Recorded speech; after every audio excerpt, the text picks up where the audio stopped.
as those teams are battling for the best record in the American League as well, along with the Guardians. Those teams are all peas in a pod right now. The Red Sox have lost 7 of their last 10. They're pretty much done. That was the team we were worried about the most, about the Royals, and they haven't done much of anything. The Rays have stayed around 500, but that's not good enough anymore. And the Blue Jays having themselves a very frustrating season indeed. The Guardians had straightened the ship out, but they lost a couple of games over the weekend. So, as mentioned, they're only 2.5 games up on the Royals. They're about a game behind the Yankees and the Orioles for the best record. The Twins obviously got themselves swept here in Kansas City, and although they have a pretty significant lead on their hold on the wild card as well, the Tigers trying to hang in there. They're the team, along with the Mariners, that's closest to the wild card, and the team that's trying to chase down now the Twins. And the White Sox just keep on losing, although they did win one on Sunday and lost 8 of their last 10. They have 111 losses now. They look like they're going to be the worst of all time, as we have chronicled during the course of the season. Never really thought I'd see anybody lose more than 120 like the Mets, but it sure does look like it's going to happen. The Astros did lose on Sunday, but in fact they got pelted by the Diamondbacks, but they have been playing very well. They have a 4.5-game lead on the Mariners in the division. Look like they're going to be the division champions. Doesn't look like they can chase down anybody else. Kind of look like they're locked in to that first wild card game position. They, in all likelihood, would be a division champion, but the third best one. Texas Rangers made a little move for a while and trying to get to 500, but that's about the only goal the defending champions have left. The Athletics played pretty good ball for quite a while. They did lose a couple over the weekend, but they've been a 500 team for a long time, and they've been one of the better teams in the American League since the All-Star break. The Angels, it's just becoming irrelevant, and who knows? Next year, Mike Trout will be back, or maybe they'll trade him or do him a favor. I don't know. Let's go to the National League, where the teams are battling for the best record. That's between the Phillies and the Brewers and the Dodgers, and the Dodgers have the edge right now. The best battle in all of baseball is for the final wild card spot, and that's between the Mets and the Braves, and they are knotted up with just under 20 games to go. Both teams 8 games over 500. And that will decide the final wild card, because the Padres and the Diamondbacks have that one pretty well wrapped up unless they crater. The Cubs have made a move and done a pretty good job in getting themselves 3 games over 500, but they'd have to win almost all their games the rest of the way. Same for the Cardinals. Reds have had a disappointing season. The Pirates maybe even more so. And that young team kind of got it rolling for a while, but they've slid back, and they're probably about to shut down Paul Skeens, which would be significant to the Royals because they play them towards the end of the season as well.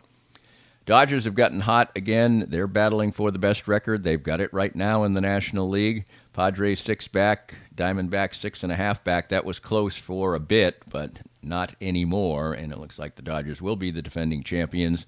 Giants have slid back after making a push for the playoffs, and the Colorado Rockies are one of those handful of teams that just is not competitive this year, and there have only been a handful of those teams that have been just pretty bad all year, and the Rockies have been one of them. Well, I didn't get to see the tennis, but maybe you were paying attention to the U.S. Open, and Jannik Sinner became the men's champion, and he is the top player on the men's side right now, as the torch has been passed from the big three, who now look like, well, maybe Djokovic has got one major left in the tank, but right now it's a younger crew, and it was Taylor Fritz who he beat, the American, who has a lot of power but not much of a really well-rounded game, and he got beaten in straight sets, but still the first U.S. man to make the final at the U.S. Open for about 15 years, and so at least a local touch, or an American touch, but the local touch came because Taylor Swift and Travis Kelce and the Mahomeses were at the U.S. Open, catching some of the tennis. On the women's side, Aryna Sabalenka is a 3-time major champion now, but unless you're a close follower of tennis, you probably really don't know exactly who she is, but there's 3, 4, 5 women's tennis players who are kind of trading around the majors right now, and Sabalenka is certainly one of them.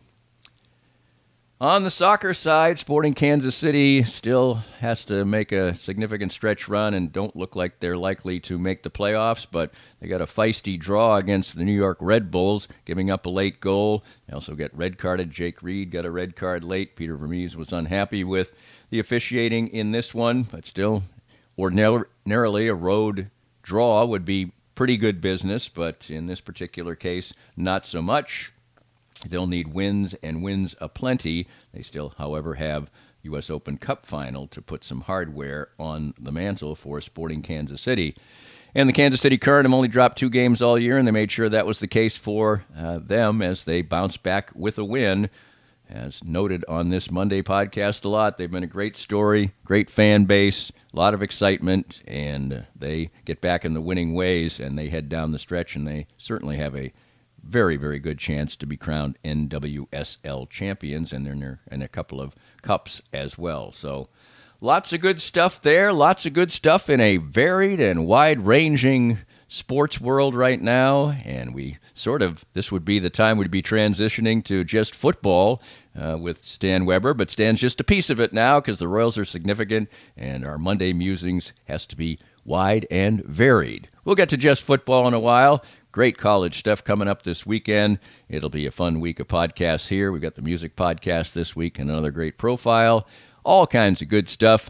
And always good to see you on Fridays and Saturdays, or hear you, or have you hear me on Fridays and Saturdays on Sports Radio 810 WHB. That's another Monday Musings, Danny and Friends Sports Wrap, always presented by ASFCA.